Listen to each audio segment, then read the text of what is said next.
মায়ের কাছ থেকে ফেরার পথে হালকা হালকা বৃষ্টি হচ্ছিল। ছাতা মাথায় মেয়েকে নিয়ে বাড়ি এলাম, আর দেখো এসেই দেখি জোরে বৃষ্টি এসে গেছে। আমি সন্ধে দিয়ে গিয়েছিলাম, তাই এসে আর সন্ধে দিতে হয়নি।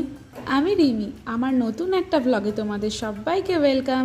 ওটা ঠান্ডা করার জন্য জানলাগুলোকে খুলে দিচ্ছি, আর বাড়ি এসেই দেখো মেয়ের ঘুম পেয়ে গেছে। ও কেকটা খেতে খেতে ধরেই শুয়ে পড়েছে। দুপুরে মেয়ে ঘুমায়নি, তাই জন্য এখন ওর ঘুম পেয়েছে, তাই মশার ধূপ জ্বালিয়ে দিলাম। আসার পথে চাউমিনের একটা প্যাকেট নিয়ে এসেছি। আজকে একটু চাউমিন বানানোর ইচ্ছে আছে।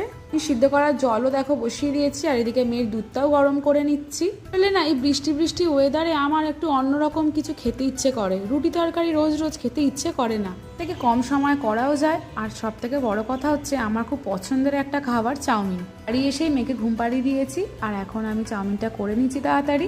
বানাবো ভেজ চাউ, একদম সবজি দিয়ে নর্মাল সাদা সাদা চাউমিন। আজকে ওর দোকানের কিছু চিকেন পকোড়া বেঁচে গেছে, সেই চিকেন পকোড়াটা নিয়ে আসবে, দিয়ে বানাবো চিলি চিকেন। তাই চাউমিন আর চিলি চিকেনই আজকে আমাদের ডিনারে।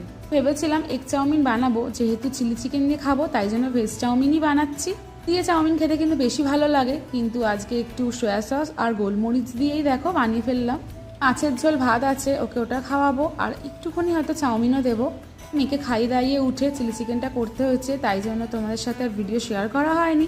তাড়াহুড়োর মধ্যে করতে হয়েছে, রাত 11টাও বেজে গেছে, তাই এখন খেতে বসে পড়েছি।